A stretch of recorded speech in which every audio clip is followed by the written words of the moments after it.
O Supremo Tribunal Federal decidiu que os bens apreendidos em decorrência do tráfico de drogas podem ser confiscados e leiloados, mesmo que não tenham sido utilizados para a prática do crime. O caso tratava de um carro apreendido durante a prisão de uma quadrilha de traficantes. O grupo foi condenado a 5 anos de prisão e a sentença determinou a perda do veículo. Depois, o Tribunal de Justiça do Paraná afastou a perda do bem, alegando que não haviam provas de que o veículo era usado habitualmente para o transporte de drogas. O Ministério Público, então, recorreu dessa decisão aqui ao Supremo. Se você exige a habitualidade no uso do veículo para o tráfico de entorpecentes, é muito fácil para o tráfico simplesmente alterar os veículos toda vez que houver o tráfico de entorpecentes.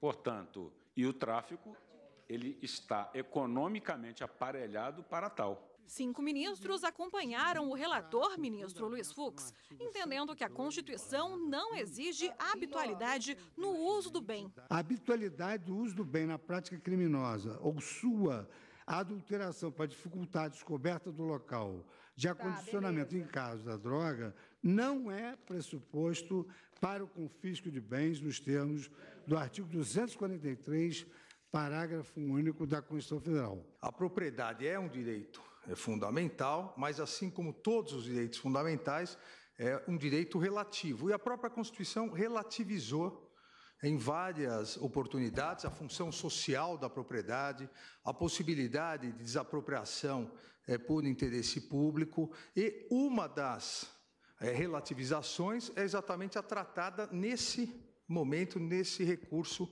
extraordinário. E essa relativização, ela faz parte de um conjunto de normas constitucionais do legislador constituinte originário que estabeleceu com absoluta prioridade o combate ao tráfico ilícito de entorpecentes. Acompanho integralmente o eminente relator, também entendendo a desnecessidade da demonstração da habitualidade deletiva, ou também, como disse o ministro Luiz Fux, de que o bem tenha sido preparado previamente para a prática daquele ato ilícito. Os ministros Ricardo Lewandowski e Marco Aurélio divergiram, mas esclareceram que não estão defendendo o tráfico de drogas. Nos termos da lei, basta, para a perda, que os veículos e demais instrumentos enumerados tenham sido utilizados para a prática dos crimes definidos na lei.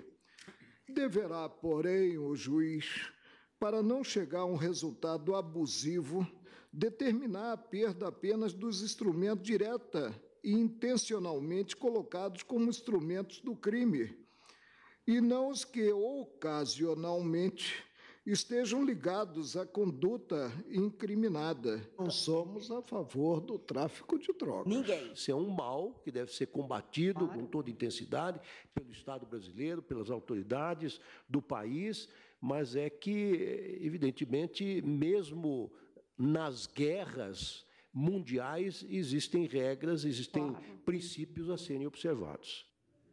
Bom, e quem está aqui para comentar a sessão de ontem no Supremo Tribunal Federal é a consultora jurídica da TV Justiça, Gisele Reis. Boa tarde, Gisele. Olá, Érica. Boa tarde. Mais uma vez, boa tarde a todos. Gisele, a intervenção do Estado na propriedade privada ocorre apenas de uma forma excepcional? Excepcional. A propriedade privada, ela é um direito fundamental previsto na Constituição Federal. Então, o artigo 243 da Constituição, ele traz apenas uma das hipóteses em que é possível a intervenção do Estado na propriedade. Então, essa intervenção, que na verdade, quando ela acontece de maneira excepcional, desde que observados os requisitos previstos na lei, ela se dá, por exemplo, na forma de uma expropriação. E o que é a expropriação? É a retirada da propriedade, né? Se retira a propriedade de uma coisa, de uma determinada pessoa, e isso é feito pelo Estado. Dentre as hipóteses de expropriação, nós temos como exemplo a desapropriação e o confisco. O artigo 243 da Constituição, ele trata exatamente, em especial o parágrafo único, da hipótese de confisco, quando se tem o envolvimento de um determinado bem relacionado à prática de tráfico ilícito de entorpecentes. O ponto principal da discussão aí foi a habitualidade, né? Qual foi a discussão? Exatamente. Esse foi o principal aspecto que foi discutido na sessão de ontem, na sessão plenária de ontem à tarde. Por quê? Porque o artigo 243 da Constituição, no parágrafo único, ele diz que todo e qualquer bem de valor econômico apreendido em decorrência, que for apreendido em decorrência do tráfico ilícito de entorpecentes e drogas afins, ele será confiscado e ele será revertido a um fundo com destinação específica de acordo com o que está previsto na lei.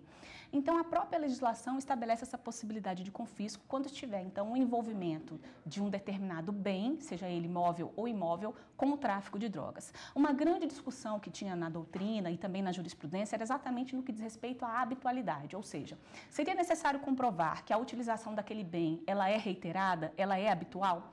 E aí houve a discussão nesse caso concreto. Esse caso veio do Tribunal de Justiça do Paraná. O veículo que foi apreendido, ele estava sendo utilizado para o transporte de 88 quilos de maconha. A decisão de primeira instância acabou declarando a perda do bem, mas em apelação o Tribunal de Justiça mandou devolver o bem ao acusado por entender que não havia a habitualidade. Aqui no Supremo Tribunal Federal, o entendimento que acabou prevalecendo, ficando vencidos os ministros Marco Aurélio e o ministro Ricardo Lewandowski, foi no sentido de que essa habitualidade ela não é necessária. Não é necessário comprovar a reiteração da utilização do veículo ou do imóvel na prática do tráfico de entorpecentes, no tráfico ilícito de entorpecentes, para que seja possível, então, realizar o confisco, porque a própria Constituição não exige esse requisito da habitualidade e da reiteração. Então, dentro desse entendimento, eles fixaram uma tese no sentido de que todo e qualquer bem de valor econômico envolvido no tráfico ilícito de entorpecentes, independentemente de habitualidade, independentemente de reiteração, poderá ser confiscado. Tá ótimo, Gisele. Obrigada pela participação por hoje. Eu que agradeço. Até semana que vem. Até lá.